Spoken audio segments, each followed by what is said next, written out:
Tingnan nyo naman kung gaano kalaki. Gaano kalaki yung hiwa ng bawat mangga na yan. Kung mahilig ka sa maanghang, perfect na perfect to sa'yo. Kasi tingnan nyo. O, di ba? Meron pa siyang balat ng sili. Taste test!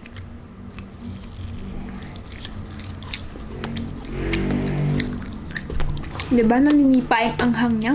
Sarap talaga ng dried mango, ano? Ang sarap, guys.